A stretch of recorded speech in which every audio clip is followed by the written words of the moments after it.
हिंदू धर्म में प्रत्येक धार्मिक कार्य जैसे पूजा पाठ, यज्ञ हवन के समय हाथ में कलावा, मौली या रक्षा सूत्र बांधने का विधान है। लेकिन क्या आपने कभी सोचा है कि इसके पीछे क्या कारण हो सकता है? आखिर धार्मिक कार्य के समय कलावा क्यों बांधा जाता है? अगर आपको ये भी लगता है कि ऐसा करने के पीछे सिर्फ धार्मिक कारण है, तो ऐसा नहीं है। वैज्ञानिक कारणों से भी कलावा बांधा जाता है। आज हम आपको इसी के बारे में बताएंगे कि कलावा कब और क्यों बांधा जाता है, इसको बांधने से क्या लाभ है। वहीं हम आपको कलावा कैसे बांधे, इसके नियम के बारे में भी बताएंगे।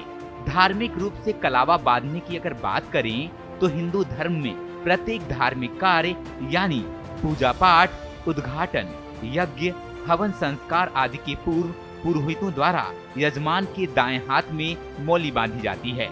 किसी भी शुभ कार्य की शुरुआत करते समय या नई वस्तु खरीदने पर हम उसे मौली बांधते हैं ताकि वो हमारे जीवन में शुभता प्रदान करे। कलावा को किसी अच्छे कार्य की शुरुआत में संकल्प के लिए भी बांधते हैं। कलावा को किसी देवी या देवता के मंदिर में मन्नत के लिए भी बांधा जाता है। शास्त्रों के अनुसार ऐसा मत है कि मौली बांधने से त्रिदेव ब्रह्मा, विष्णु व महेश तथा तीनों देवियों की कृपा प्राप्त होती है। ब्रह्मा की कृपा से कीर्ति, विष्णु की कृपा से रक्षा और शिव की कृपा से दुर्गुणों का नाश होता है।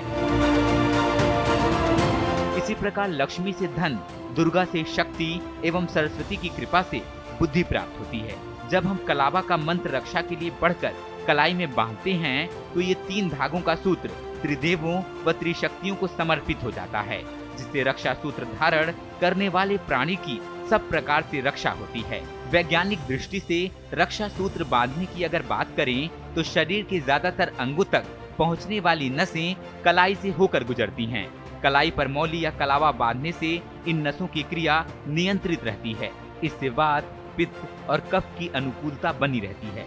माना जाता है कि कलावा बांधने से ब्लड प्रेशर, हृदय संबंधी रोग, डायबिटीज और पैरालिसिस जैसे रोगों से काफी बचाव होता है। कलावा बांधने के नियम की अगर बात करें तो आपको बता दें कि शास्त्रों के अनुसार पुरुषों और अविवाहित कन्याओं को दाएं हाथ में कलावा बांधना चाहिए। विवाहित स्त्रियों के लिए बाएं हाथ में कलावा बांधने का नियम है।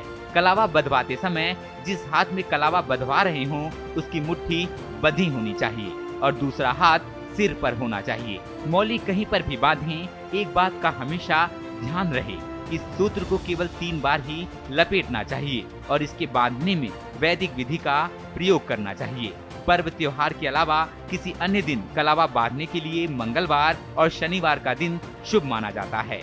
हर मंगलवार और शनिवार को पुरानी मौली को उतारकर नई मौली बांधना उचित माना गया है। उतारी हुई पुरानी मौली को पीपल के वृक्ष के पास रख दें या किसी बहते हुए जल में बहा दें।